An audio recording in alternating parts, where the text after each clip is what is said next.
इस धरती पर सबसे पावन मधुबन तीर्थ है न्यारा। इस धरती पर सबसे पावन मधुबन तीर्थ है न्यारा। सारे जग को पावन करने गूंज रहा शिव का नारा। इस धरती पर सबसे पावन मधुबन तीर्थ है न्यारा। इस धरती पर सबसे पावन मधुबन तीर्थ है न्यारा। इस धरती पर सबसे पावन मधुबन तीर्थ है न्यारा।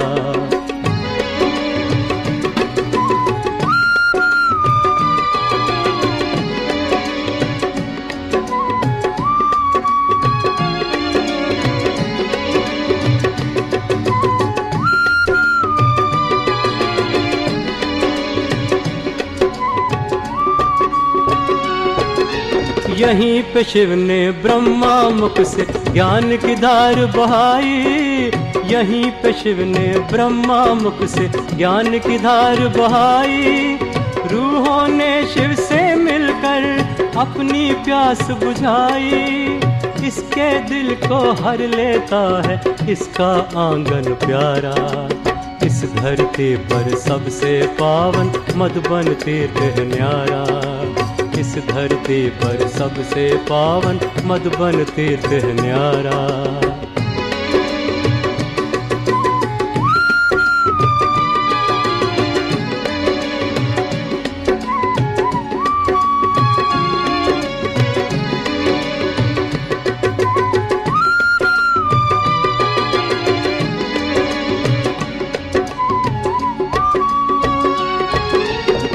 पावन धरती पर आकर मन निर्मल हो जा। ओम शांति।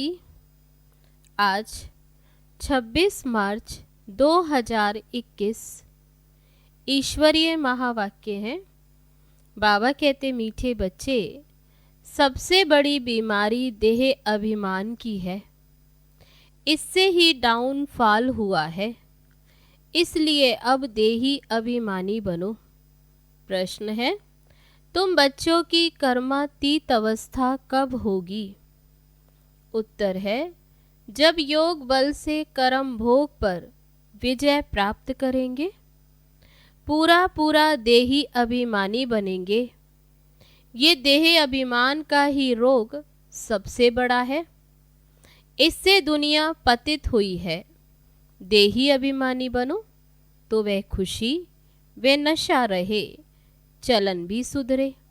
गीत है, रात की राही थक मत जाना, सुबह की मंजिल दूर नहीं। ओम शांति। राही का अर्थ तो बच्चों ने सुना, और तो कोई समझा नहीं सकते सिवाय तुम ब्रह्मा मुख वंशावली ब्राह्मणों के। तुम जो देवी देवता थे तो मनुष्य, परंतु तुम्हारी सीरत बहुत अच्छी थी। तुम सर्वगुण संपन्न, 16 कला संपूर्ण थे। तुम विश्व के मालिक थे। हीरे जैसे से कौड़ी जैसा कैसे बने, ये कोई मनुष्य नहीं जानते। तुमने भी नंबरवार पुरुषार्थ अनुसार पलटा खाया है, परिवर्तन हुए हो। अभी तुम देवता बन रहे हो, रिज्यूनेट हो रहे हो। कोई थोड़ा बदलते हैं, कोई की 5%, कोई की 10%। सीरत बदलती जाती। बाबा कहते कोई की 5% तो कोई की 10%। दुनिया को ये पता नहीं भारत ही हेवन था। कहते भी हैं क्राइस्ट से 3000 वर्ष पहले भारत में देवी देवता थे। उनमें ऐसे गुण थे जो उनको भगवान भगवती कहते थे। अभी तो वह गुण है नहीं। मनुष्यों की समझ में नहीं आता। भारत जो इतना साहूकार था, उनका फिर डाउनफॉल कैसे हुआ?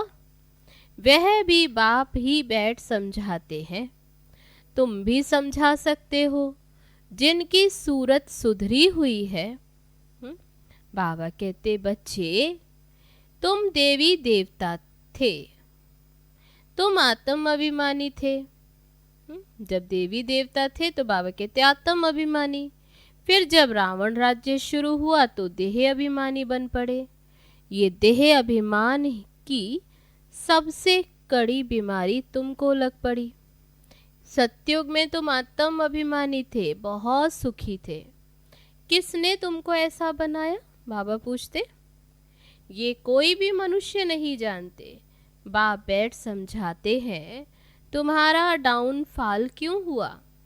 अपने धर्म को भूल गए हैं। भारत वर्थ नॉट ए पेनी बन गया। उनका मूल कारण क्या है? देह अभिमान। ये भी ड्रामा बना हुआ है। मनुष्य यह नहीं जानते कि भारत इतना साहूकार था, फिर गरीब कैसे बना। हम आदि सनातन देवी देवता धर्म के थे, फिर हम कैसे धर्म भ्रष्ट कर्म भ्रष्ट बने। बाबा समझाते हैं रावण राज्य होने से तुम देह अभिमानी बने तो तुम्हारा ये हाल होने लगा। सीढ़ी भी दिखाई है कैसे डाउनफॉल हुआ। वर्थ नॉट ए पेनी का भी मुख्य कारण देह अभिमान है। बाबा कहते जो इतना गिरावट में आए, कौड़ी तुल्य बन गए, उसका भी कारण देह अभिमान। ये भी बाप बैठ समझाते हैं। शास्त्रों में कल्प की आयु लाखों वर्ष लगा दी। आजकल समझदार हैं क्रिश्चियन लोग। वह भी कहते हैं क्राइस्ट से 3000 वर्ष पहले पैराडाइज था। भारतवासी ये समझ नहीं सकते कि प्राचीन भारत ही था जिसको स्वर्ग हेवन कहा जाता। आजकल तो भारत की फुल हिस्ट्री ज्योग्राफी को जानते ही नहीं। थोड़े बच्चों में थोड़ा ज्ञान है तो देह अभिमान आ जाता। समझते हैं हमारे जैसा कोई है नहीं। बाप समझाते भारत की ऐसी दुर्दशा क्यों हुई। बापू गांधी भी कहते थे पतित पावन आओ, आकर राम राज्य स्थापन करो। आत्मा को जरूर कभी बाप से सुख मिला है तो पतित पावन को याद करते। बाप समझाते हैं हमारे बच्चे जो शूद्र कुल से बदल ब्राह्मण बनते, वह भी पूरा देही अभिमानी नहीं बनते हैं। घड़ी घड़ी देह अभिमान में आ जाते। ये है सबसे पुराना रोग जिससे यह हाल हुआ है। देही अभिमानी बनने में बड़ी मेहनत है। जितना देही अभिमानी बनेंगे उतना बाप को याद करेंगे, फिर अथाह खुशी रहनी चाहिए। गाया जाता है परवाह थी पार ब्रह्म में रहने वाले परमेश्वर की, वह मिल गया। उससे 21 जन्म का वर्षा मिलता, बाकी और क्या चाहिए। तुम सिर्फ देही अभिमानी बनो, माँ में कम याद करो, भलग्रस्त व्यवहार में रहो। सारी दुनिया देह अभिमान में है। भारत जो इतना ऊंच था उसका डाउनफॉल हुआ है। हिस्ट्री ज्योग्राफी क्या है ये कोई बता न सके। ये बातें कोई भी शास्त्रों में नहीं। देवताएं आत्म अभिमानी थे, जानते थे एक देह को छोड़ दूसरी लेनी है। परमात्म अभिमानी नहीं थे। बाबा कहते देवता आत्म अभिमानी थे। वे ये जानते थे कि एक शरीर छोड़ दूसरा लेना है, बाकी परमात्म अभिमानी नहीं थे। तुम जितना बाप को याद करेंगे, देही अभिमानी रहेंगे, उतना बहुत मीठा बनेंगे। देह अभिमान में आने से ही लड़ना झगड़ना बंदरपना आ जाता। ये बाप समझाते हैं। ये बाबा भी समझ रहे हैं। बच्चे देह अभिमान में आकर शिव बाबा को भूल जाते। अच्छे अच्छे बच्चे देह अभिमान में रहते हैं, देही अभिमानी बनते ही नहीं। तुम कोई को भी ये बेहद की हिस्ट्री ज्योग्राफी समझा सकते हो। बरोबर सूर्यवंशी चंद्रवंशी राजधानी थी। ड्रामा का किसको भी पता नहीं। भारत जो इतना गिरा, डाउनफॉल की जड़ देह अभिमान। इतना गिरावट में आने का बाबा कहते कारण उसकी जड़ है देह अभिमान। बच्चों में भी देह अभिमान आ जाता। ये नहीं समझते कि हमको डायरेक्शन कौन देते हैं, ये समझाने देने वाला कौन। तो बाबा कहते हमेशा समझो शिव बाबा कहते हैं। शिव बाबा को याद ना करने से ही देह अभिमान में आ जाते। सारी दुनिया देह अभिमानी बन गई है। तब बाप कहते हैं माँ में कम याद करो, अपने को आत्मा समझो। आत्मा इस देह द्वारा सुनती है, पार्ट बजाती है। बाबा कितना अच्छी रीति समझाते। भल भाषण तो बहुत अच्छा कर लेते, परंतु चलन भी तो अच्छी चाहिए ना। देह अभिमान होने कारण फेल हो जाते। वे खुशी व नशा नहीं रहता। फिर बड़े विकर्म भी उनसे होते, जिस कारण बड़े दंड के भागी बन पड़ते हैं। देह अभिमानी बनने से बहुत नुकसान पाते, बहुत सजा खानी पड़ती। बाप कहते ये गॉडली वर्ल्ड गवर्नमेंट है ना। मुझ गॉड की गवर्नमेंट का राइट हैंड है धर्मराज। बाबा कहते मेरा राइट हैंड है धर्मराज इस गवर्नमेंट का। तुम अच्छे कर्म करते हो तो उनका फल अच्छा मिलता, बुरे कर्म करते हो तो उनकी सजा खाते। सब गर्भ जेल में भी सजाएं खाते हैं। उस पर भी एक कहानी है। ये सब बातें इस समय की हैं। महिमा है एक बाप की, दूसरे कोई की महिमा नहीं है। इसलिए लिखा जाता त्रिमूर्ति शिव जयंती वर्थ डायमंड। शिव बाबा की जयंती ही हीरे तुल्य, बाकी वर्थ कौड़ी। सिवाय शिव बाबा के पावन तो कोई बना न सके। पावन बनते हैं फिर रावण पतित बनाते, जिस कारण सब देह अभिमानी बन पड़े हैं। अब तुम देही अभिमानी बनते हो। ये देही अभिमानी अवस्था 21 जन्म चलती है, तो बलिहारी एक की गाई जाती है। भारत को स्वर्ग बनाने वाला शिव बाबा है। ये किसको भी पता नहीं कि शिव बाबा कब आया। उनकी हिस्ट्री तो पहले पहले चाहिए। शिव कहा ही जाता है परम पिता परमात्मा को। तुम जानते हो देह अभिमान के कारण डाउनफॉल होता है। ऐसा तो बाबा कहते हैं ऐसा हो तब तो बाप आते हैं राइज करने।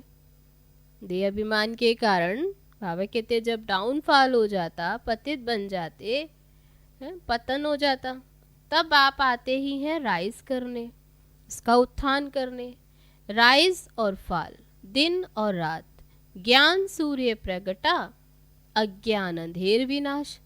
तो सबसे जास्ती अज्ञान है ये देह अभिमान। आत्मा का तो किसको भी पता नहीं। आत्मा सो परमात्मा कह देते तो कितने पाप आत्मा हो गए, इसलिए डाउनफॉल हुआ है। 84 जन्म लिए हैं, सीढ़ी नीचे उतरते आए। ये खेल बना हुआ है। ये वर्ल्ड की हिस्ट्री ज्योग्राफी तुम बच्चे जानते हो, और कोई नहीं जानते। विश्व का डाउनफॉल कैसे हुआ वह तो समझते हैं कि साइंस से बहुत तरक्की हुई है। ये नहीं समझते कि दुनिया और ही पतित नरक बन गई है। देह अभिमान बहुत है। बाप कहते अभी तुमको देही अभिमानी बनना है। अच्छे अच्छे महारथी ढेर हैं, ज्ञान बड़ा अच्छा सुनाते हैं, परंतु देह अभिमान पूरा हटा नहीं। देह अभिमान के कारण कोई में क्रोध का अंश, कोई में मोह का अंश कुछ ना कुछ है। सीरत सुधरनी चाहिए ना, बहुत बहुत मीठा बनना चाहिए। तब मिसाल देते हैं, शेर बकरी इकट्ठे जल पीते हैं। कितना मीठे थे आपस में। बाबा कहते एक दूसरे से कितना प्रेम। वहाँ कोई ऐसे दुख देने वाले जानवर भी होते नहीं। इन बातों को भी मुश्किल ही कोई समझते, नंबरवार समझने वाले हैं। कर्म भोग निकल जाए, कर्मातीत अवस्था हो जाए, ये मुश्किल होती है। बहुत देह अभिमान में आते हैं। पता नहीं पड़ता हमको ये मत कौन देते। श्रीमत श्री कृष्ण के द्वारा कैसे मिलेगी? शिव बाबा कहते हैं, इनके बिगर श्रीमत कैसे दूंगा? स्थायी रथ हमारा यह है। ब्रह्मा, देह अभिमान में आकर उल्टे सुल्टे कार्य करके मुफ्त अपनी बर्बादी मत करो, नहीं तो नतीजा क्या होगा? बहुत कम पद पाएंगे। पढ़े के आगे अनपढ़े भरी ढोएंगे। बहुत कहते हैं भारत की हिस्ट्री ज्योग्राफी जो फुल होनी चाहिए सो नहीं है, तो उनको समझाना पड़े। तुम्हारे सिवाय तो कोई समझा न सके, परंतु देही अभिमानी स्थिति चाहिए, वही ऊंच पद पा सकते हैं। अभी तो कर्मातीत अवस्था किसकी हुई नहीं, इनके ऊपर तो बहुत झंझट है। तब बाबा कहते ब्रह्मा के ऊपर तो बहुत झंझट, कितनी फिक्रात रहती। भल समझते हैं कि सब ड्रामा अनुसार होता, फिर भी समझने के लिए युक्तियां तो रचनी होती है ना। इसलिए बाबा कहते तुम जास्ती देही अभिमानी बन सकते हो, तुम्हारे ऊपर कोई बोझा नहीं। बाप पर तो बोझा है, हेड तो ये है ना, प्रजापिता ब्रह्मा। परंतु ये किसको पता नहीं है कि इनमें शिव बाबा बैठे हैं।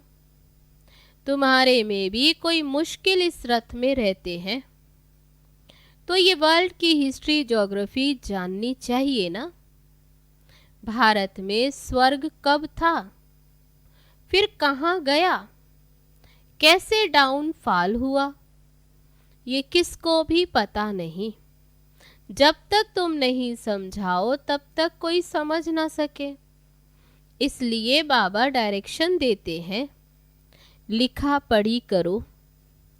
तो स्कूलों में वर्ल्ड की हिस्ट्री ज्योग्राफी बतानी चाहिए, डाउनफॉल पर भाषण करना चाहिए। भारत हीरे जैसा था, फिर वह कौड़ी जैसा कैसे बना? बाबा कहते इस पे भाषण करो। कितने वर्ष लगे? हर समझाते बाबा कहते बताओ कि जो हीरे जैसा था वो कौड़ी जैसा कैसे बना और कितने वर्ष लगे। आओ हम समझाते। ऐसे पर्चे एरोप्लेन द्वारा गिरा सकते हो, समझाने वाला फिर बड़ा होशियार चाहिए। गवर्नमेंट चाहती है तो गवर्नमेंट का ही हाल, विज्ञान भवन जो दिल्ली में है वहाँ सबको बुलाना चाहिए, अखबार में भी डाला जाए, कार्ड भी सबको भेज दें। हम आपको सारे वर्ल्ड की हिस्ट्री ज्योग्राफी आदि से अंत तक समझाते हैं, आप ही आएंगे। बाबा कहते ऐसे कार्ड बांट दे तो अपने आप आएंगे, पैसे की तो बात ही नहीं। समझो हमको कोई मिला, प्रेजेंट करते हैं तो हम ले नहीं सकते। बाबा कहते हमको कोई भेंट आदि करे, कोई सौगात दे तो कहो हम तो ले नहीं सकते। सर्विस करने के लिए काम में लाएंगे, बाकी हम ले नहीं सकते। बाबा कहते हैं मैं तुमसे दान लेकर क्या करूँगा? शिव बाबा तो दान लेते नहीं। बाबा कहते मैं तुमसे दान लेकर क्या करूँगा जो फिर भर कर देना पड़े। मैं पक्का शर्राफ हूँ। अच्छा, मीठे मीठे सिकील दे बच्चों प्रति माता पिता बाप दादा का याद प्यार और गुड मॉर्निंग। रूहानी बाप की रूहानी बच्चों को नमस्ते। हम रूहानी बच्चों की रूहानी बाप दादा को नमस्ते नमस्ते। ओम शांति। अब है धारणा के लिए मुख्य सार। पहली पॉइंट, देह अभिमान में आकर कोई भी उल्टा सुल्टा कार्य नहीं करना है। देही अभिमानी बनने का पूरा पूरा पुरुषार्थ करना है। अपनी सीरत सुधारते रहना है। दूसरी पॉइंट, बहुत बहुत मीठा शीतल बनना है। अंदर में क्रोध मोह का जो भूत है उसे निकाल देना है। अब है आज का वरदान, समय के श्रेष्ठ खजाने को सफल कर सदा और सर्व सफलता मूरत भव।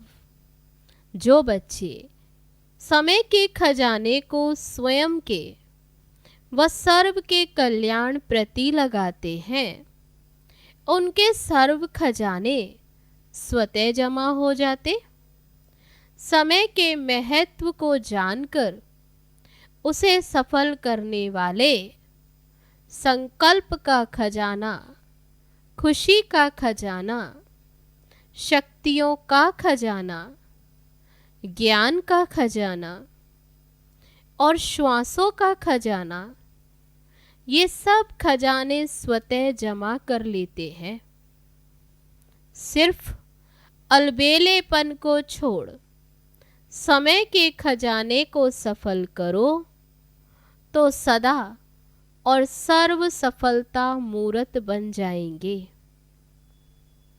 अब है स्लोगन, एकाग्रता द्वारा सागर के तले में जाकर अनुभव के हीरे मोती प्राप्त करना ही अनुभवी मूरत बनना है।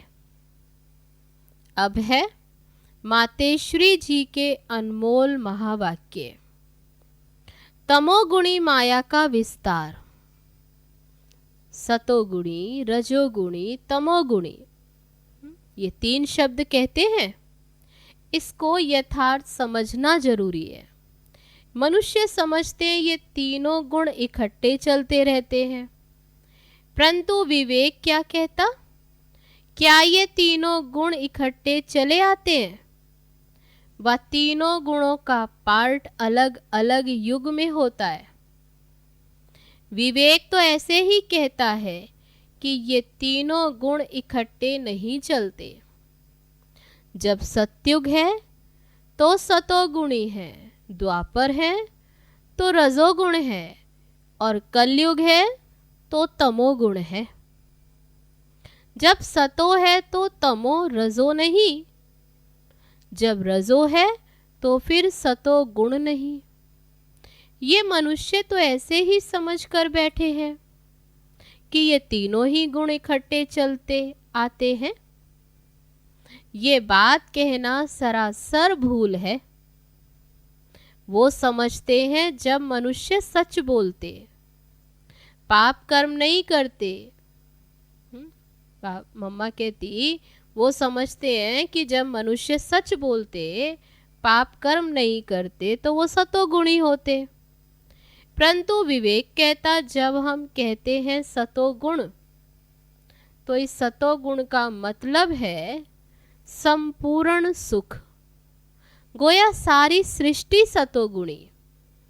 बाकी ऐसे नहीं कहेंगे कि जो सच बोलता है वो सतोगुणी है और जो झूठ बोलता है वो कलयुगी तमोगुणी है। ऐसे ही दुनिया चलती आती। अब जब हम सतयुग कहते हैं तो इसका मतलब है सारी सृष्टि पर सतोगुण, सतो प्रधान चाहिए। हाँ, कोई समय ऐसा सतयुग था जहां सारा संसार सतोगुणी था।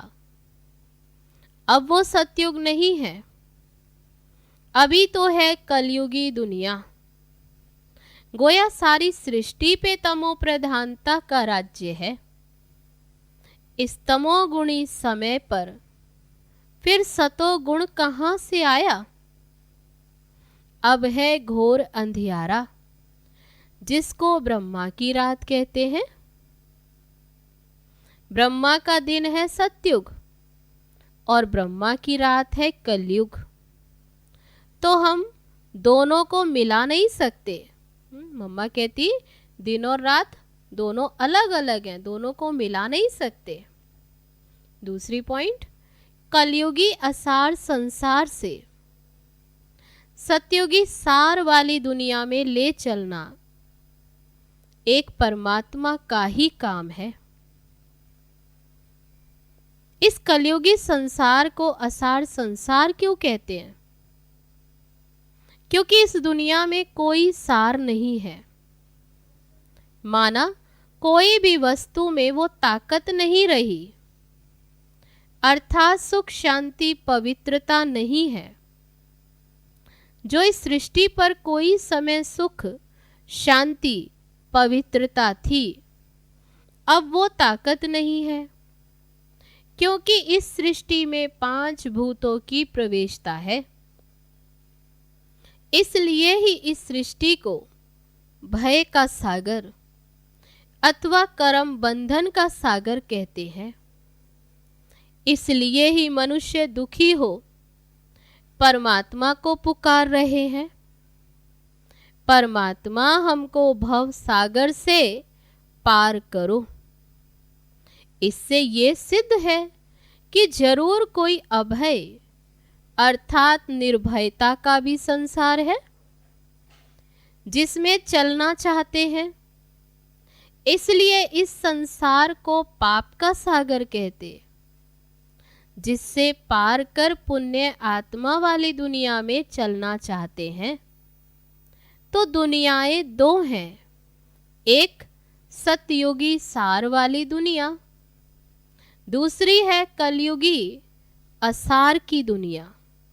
दोनों दुनियाएं इस सृष्टि पर होती हैं। अभी परमात्मा वह सार वाली दुनिया स्थापन कर रहे हैं। अच्छा, ओम शांति।